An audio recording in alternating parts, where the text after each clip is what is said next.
Presentation of Idaho Reports on Idaho Public Television is made possible through the generous support of the Laura Moore Cunningham Foundation, committed to fulfilling the Moore and Bettis family legacy of building the great state of Idaho, with additional major funding provided by the estate of Darrell Arthur Kammer in support of independent media that strengthens a democratic and just society, and by the Hansberger Family Foundation, by the Friends of Idaho Public Television, the Corporation for Public Broadcasting, and donations to this station from viewers like you.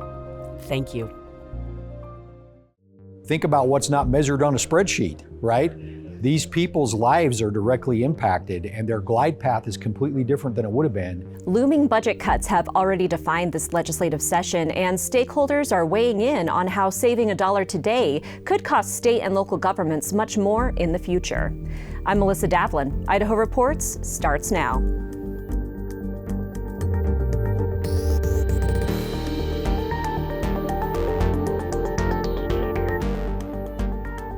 Hello and welcome to Idaho Reports. This week, Ivy Walker with Idaho Voices for Children, Senator Julie Van Orden, Senator Jim Woodward, and Nampa mother Trixie Wade joined me to discuss proposals to cut Medicaid costs and how those might affect Idaho families. But first, the Idaho Supreme Court heard oral arguments last Friday in a challenge to the Parental Choice Tax Credit, a program lawmakers established last year that would allow parents to write off up to $5,000 in private education expenses on their state taxes. The challenge to the law hinges on the Idaho constitutional mandate that the state legislature maintain uniform and thorough public schools.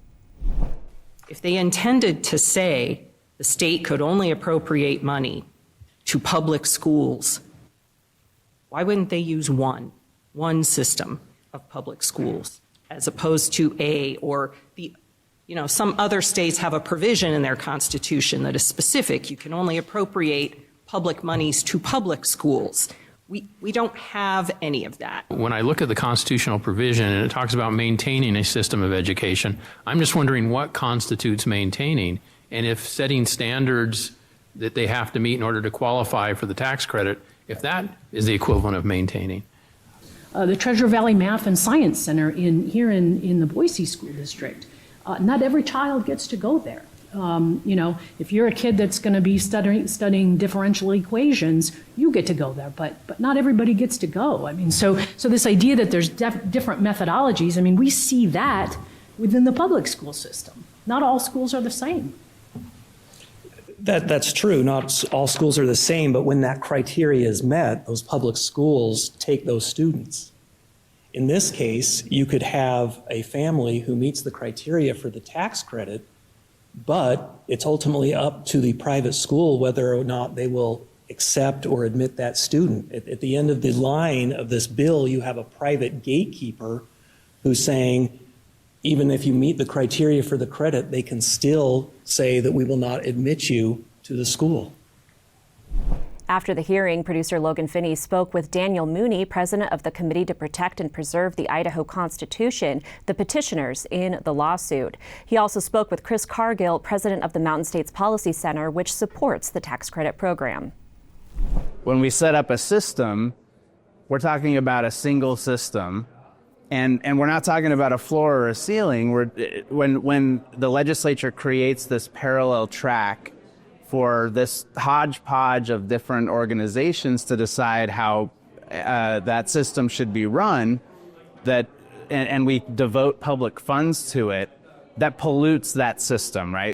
When it says in the state constitution about a uniform, thorough public school system, what exactly does A mean? Does it mean just one? Does it mean a floor? Does it mean a ceiling? What exactly is the argument here? And so based on the questions that the justices asked, I think it's going to be really hard for the petitioners to prevail. But you never want to try to predict these things because you don't know exactly what's going to happen when the justices go back to their chambers and start talking with each other and reading more into the law. Meanwhile, the State Tax Commission continues to accept applications for that program. On our website, you can find Logan's extended conversation with Chris Cargill, including some of the Mountain State Policy Center's policy recommendations for Idaho in 2026. That's at idahoreports.org. You can also find it at youtube.com/idahoreports or wherever you listen to podcasts. At the State House on Thursday morning, the House Revenue and Taxation Committee introduced a new version of the tax conformity bill, which would align Idaho's tax code with federal changes in the One Big Beautiful Bill. Lawmakers are still negotiating the finer details, but the governor and State Tax Commission estimate that fully conforming with the federal changes would mean another $155 million hit in state revenue each fiscal year. Also this week, the co-chairs of the Joint Finance Appropriations Committee sent a letter to heads of state agencies telling them that lawmakers are considering further reducing budgets for fiscal years 26 and 27, including either additional 1% or 2% cuts. The co-chairs also asked the agency leaders to outline how budget reductions will affect their workforces and which programs and essential services would be affected. That's on top of the 3% reductions that Governor Brad Little implemented mid-fiscal year and that agencies have built into their budget requests. And for the sake of transparency, Idaho Public Television is a state agency with multiple funding sources, including private donations and the State General Fund. On Wednesday, the Joint Finance Appropriations Committee heard the court's budget request, including how potential cuts might affect the judiciary and potentially other state agencies. Logan Finney joins me now with more. Thanks, Melissa. Last week, Supreme Court Chief Justice Richard Bevin told lawmakers that Idaho's drug and mental health treatment courts are at risk due to the Department of Health and Welfare cutting funding for peer support services. Administrative Director of the courts, Sarah Omenson, appeared before the Budget Committee on Wednesday, where she explained treatment courts serve as a cheaper alternative to incarceration. The peer support specialists, the reason why they are a critical component of that program is those are the folks that help them stabilize. Those are the folks that go to their house and make sure they took their meds that day. Those are the folks that take them down to Social Security, walk them down there and make sure that they have applied for things. In the initial stages of a treatment court and initial stages of a mental health court, what they are trying to do is stabilize a person who is so destabilized, is so mentally ill, and these are people who have serious persistent mental illness. They are so destabilized that they have committed crimes. And in the absence of that, the judge's alternative is to put them in prison. The court system has tapped existing funds to sustain local treatment courts through the end of this current fiscal year, but has no guarantees the program could survive continued budget reductions, seeing as the treatment courts are not constitutionally mandated like other court services. Also this week, I stopped by the Idaho Association of Counties Midwinter Conference on Wednesday, where Bonneville County Sheriff Sam Hulse and Association Director Seth Grigg explained to me how these kinds of behavioral health programs intersect with the local criminal justice system. When we talk about behavioral health services in the state of Idaho, we have several programs that have been developed over time that help folks that are living with mental illnesses and or substance abuse in the community, and having those programs in place quite often help people live more fulfilled lives and keep them out of crisis. And so we interact with those programs directly as law enforcement. And we understand when those programs are in place that diverts a lot of people away from the justice system. We have seen successes around the state over the last few years in really making sure that those individuals that are dealing with severe mental illnesses and substance abuse disorders, that those individuals are getting the treatment that they need. And through that treatment, we've been able to keep them out of jails. And so if funding for those programs goes away, we're going to see more emergency responses from our sheriff's offices, more emergency responses from our EMS departments, and at the end of the day, we're going to see increased expenses within our jails if there's no treatment. Unfortunately, that's oftentimes where individuals end up, and within the county jail, we don't have the resources to really tackle mental health or substance abuse. Even though you might save a little bit of money, the overall detriment to the system is much, much higher. And so you have to watch what you're cutting, because not all things are equal. And you have to figure out what is really doing the heavy lifting, what makes a difference locally, and don't just cut indiscriminately. You know, it's simple to say, we're just going to take 3%, but you can't treat all programs the same, and you have to look at what's doing the heavy lifting and be mindful, really mindful of what that does at the local community level. And then the thing that I like to say often is, think about what's not measured on a spreadsheet, right? These people's lives are directly impacted, and their glide path is completely different than it would have been, and potentially they end up back in a jail or incarcerated. Nobody wants that. Thanks, Logan. One of the state's biggest annual expenses is Medicaid, which means that when lawmakers are looking to cut spending, Medicaid programs are among the first to come up. But some of this year's proposed cuts could have big impacts on Idaho families. Joining me to discuss is Ivy Walker, Policy Associate for Idaho Voices for Children, Trixie Wade, a Nampa mother whose children use Medicaid services, Senator Julie Van Orden, who chairs the Senate Health and Welfare Committee, and Senator Jim Woodward, who sits on the Joint Finance Appropriations Committee. First, I want to make it clear that the cuts we're discussing are suggestions, possible ways to reduce Medicaid spending as suggested by the governor's office and as an alternative to repealing Medicaid expansion. But the conversations are causing a lot of anxiety for families who rely on some of those services. Trixie, I want to start with you. First of all, tell us about your family. Well, right now I have a 10-year-old daughter that's medically complex. She has PVL with microcephaly, which led to cerebral palsy, dystonia, cortical vision impairment, and she has significant developmental delays, and she's nonverbal. And with these diagnoses, we have lots of medical care that we need.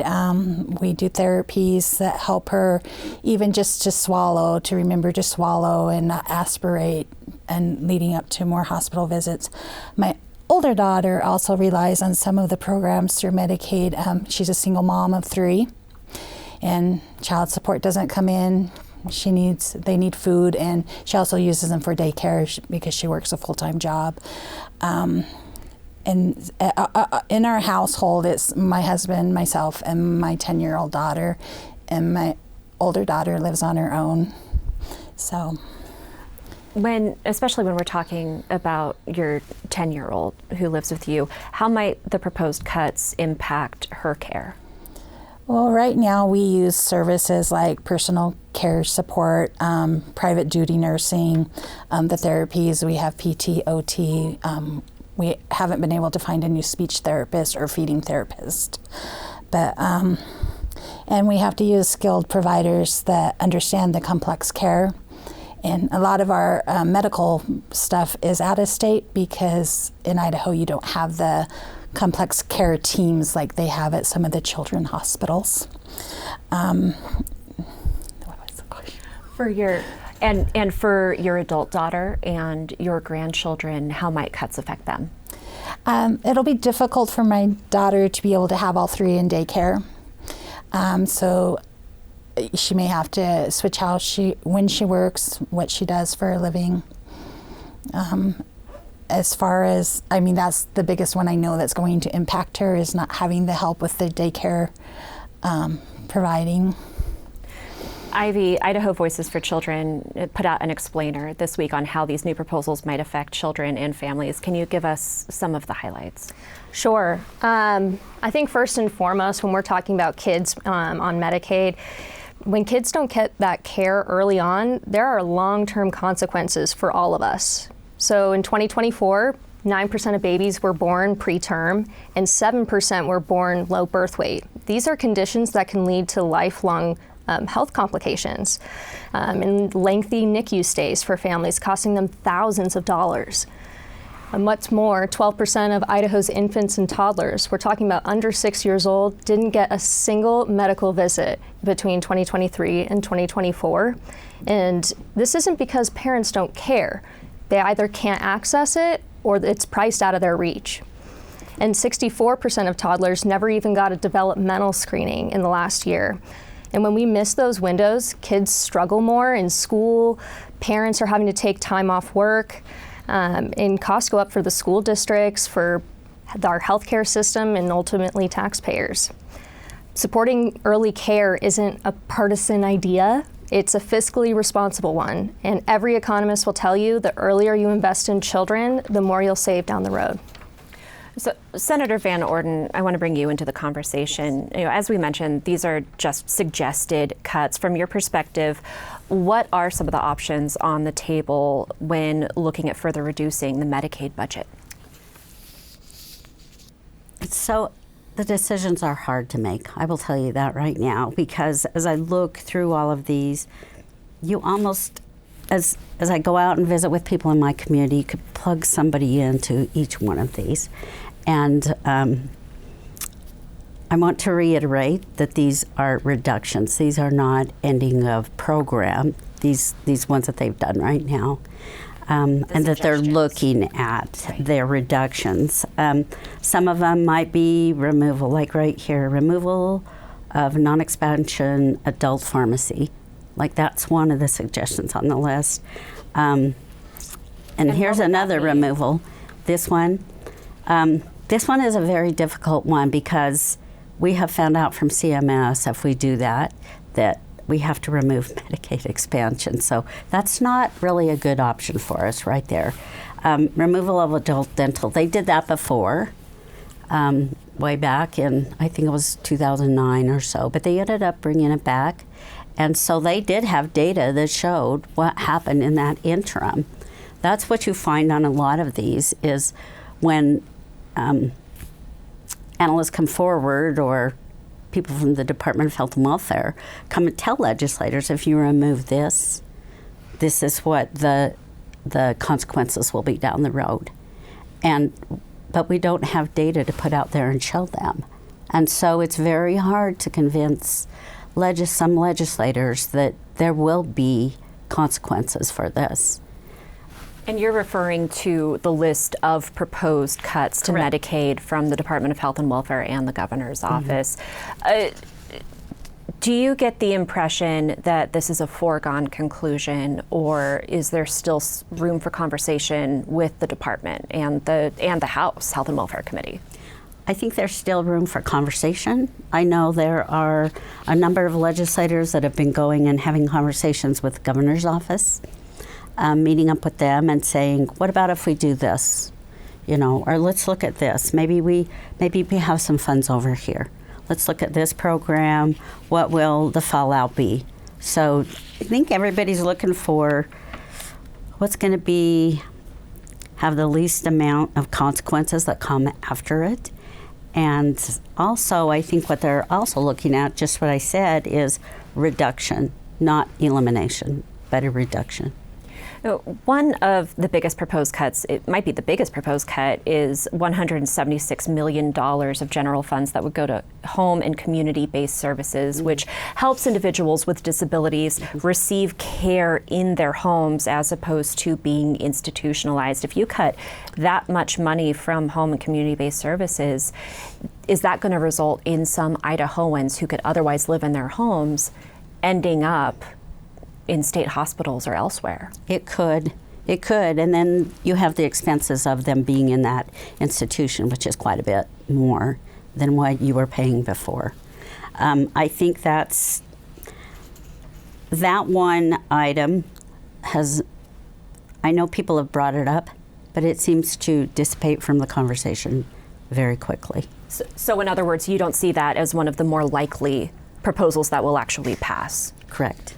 Another question on some of these proposed cuts. The state recently transitioned to managed care for Medicaid recipients. And one of the proposed cuts from the governor's office is a $34 million reduction in administrative costs for those managed care contracts. Would the state even be able to continue with managed care with such a cut to those contracts? With those entities, those are like behavioral health. With Magellan, they have a contract. So that's what they're looking at, administrative costs in those.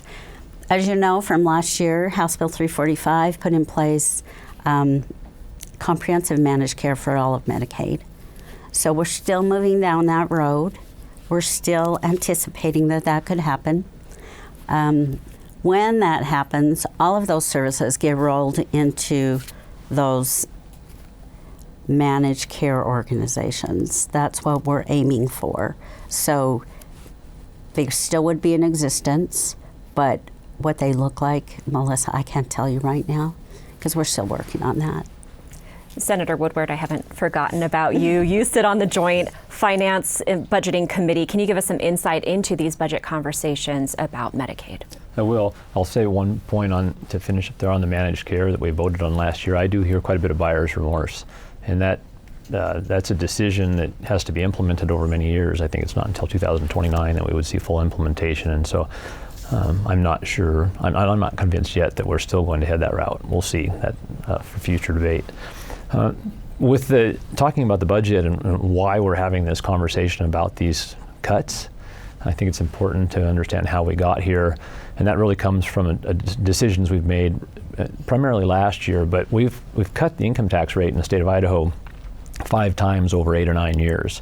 So we've come down from 7.4% to now 5.3%. Excuse me, and I would say that last 0.395% of the income tax rate that we took off last year, maybe we got out ahead of ourselves a little bit. We started out with a very high budget or a revenue projection last year, and then made commitments up to that, and then we found out that maybe the revenue wasn't quite that high, and so now we're in this position. And perhaps that was intentional by some folks to create this situation where we have to make these cuts. But we play the hand dealt, and so here we are, and we have to balance the budget in accordance with our Constitution. The big questions now coming up in regard to balancing that are, we start with the governor's proposal, and one of the assumptions made in both in the governor's proposal and that people may or may not agree with is whether or not we conform with the tax code in the One Big Beautiful Bill. That's really key to this right now. The One Big Beautiful Bill has those pieces for individuals, no tax on overtime wages, no tax on tips, but it also has some corporate code that would change. And so if we implement the provisions of the One Big Beautiful Bill, now, then the question is, if we want to implement those, which we normally align with federal tax code to make our Idaho tax structure operate smoother, then when do we implement? And so is that fiscal year or tax year 2025 or tax year 2026? We are in the tax season right now for tax year 2025. My gut feel says that we shouldn't be in the middle of tax season changing all the rules. And that's for the CPAs out there, the companies that provide the software. It's going to make a little bit of a mess, I think, if we try to make that change. And the other side of it is we've given so much in tax cuts. And the argument to conform for tax year 25 is that the people of Idaho need that tax break, but we have made those 5 cuts in the last 8 years, and so we've given a lot of tax relief. And actually what I hear at home from folks is, yeah, that's fine that you gave me a little income tax cut, but I'd really rather have you work on property taxes. And so that all drives me toward the idea of moving along with the governor's recommendation, conforming for tax year 2026, but we're in an easier situation if we don't conform for 2025.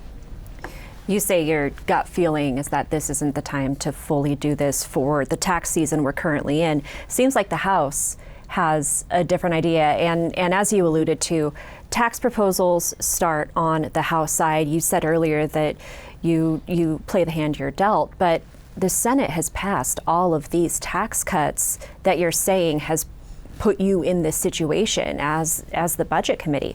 Do you regret any of those tax cuts? Well, I'm one of 2 Republicans who voted no on the tax cut last year. In those 5 tax cuts, I've been here for 3 of those. I voted yes on a few of those, but I thought we were going too far last year, and so I guess I can say I don't regret that because I feel like I was in the right on that. But you're certainly correct that those have all made it through. I think the situation is different now when you start to talk about the reality of making these cuts, both in Medicaid and some other hard decisions. the budget assumes that we're going to take $275 million out of transportation funds for the transportation department and local entities. That has a real effect on the roads you drive on. We don't have the ability right now to add any pay to the Idaho State Patrol or add any funds for trooper pay, and we are struggling to keep troopers on the road right now. So Medicaid, along with these other questions, those are really the basic levels of service. If you talk about physical safety provided by our Idaho State Police, and then transportation, if we can't meet those requirements, what are we doing? I do want to ask, understanding that it is not likely that the House is going to agree to pause any tax cuts that have already been passed or implemented. Realistically, Senator Van Orden, if we're talking about cutting some of these home-based services for including children, or repealing Medicaid expansion, is repealing Medicaid expansion on the table? It depends on who you talk to. I think there's a lot of legislators that would like to see that happen, only because they felt like the price tag for it when it was implemented was a lot different than the price tag we have now. And so, yes, I think it's still on the table. According to the governor, it's not. I heard him in a press conference, and he was an absolute no on it. But I have had some providers that want to have some programs back that say, can we just do away with Medicaid expansion and take care of the kids? Ivy, we have about 90 seconds left, but I want to give you a chance to respond. I would say that our Medicaid system is already at its bare bones. We're talking about the lowest income criteria for pregnant women and children in the nation. A pregnant woman to qualify for Medicaid in Idaho has to earn less than $22,000 a year. That's barely enough to afford her bills, let alone be able to sign up for a private health insurance plan when premiums have just skyrocketed. 43% of Idaho's children, or Idaho's child uninsured rate skyrocketed 43% in the last 2 years, and 1 in 8 women in Idaho of childbearing age are also uninsured. This is not the time to be kneecapping our healthcare system. Trixie, very briefly, you're working on a proposal that would bring back the family personal care services, the ability for family members to get paid for taking care of children and immediate family members with disabilities. That was done away with by the Department of Health and Welfare last year because of concerns about fraud. Does your proposal address those concerns? We've met with legislatures and the department, and we've put in the safeguards that they have suggested. We believe we've hit everything. And I know yesterday, our sponsor had met with Health and Welfare, and they went down and they made some more changes. I haven't heard what those are yet, but we were addressing the concerns. All right, certainly a fluid situation, as we've heard with Medicaid. Thank you so much for joining us this week, and thank you so much for watching. Remember to subscribe to our newsletter. You'll find that link at idahoreports.org, and we'll see you right back here next Thursday.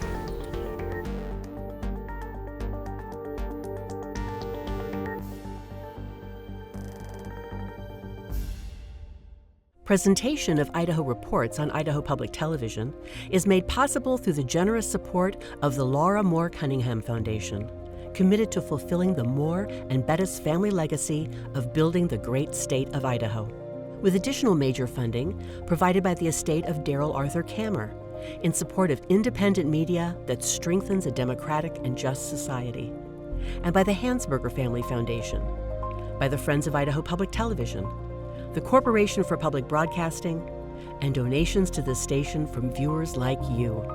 Thank you.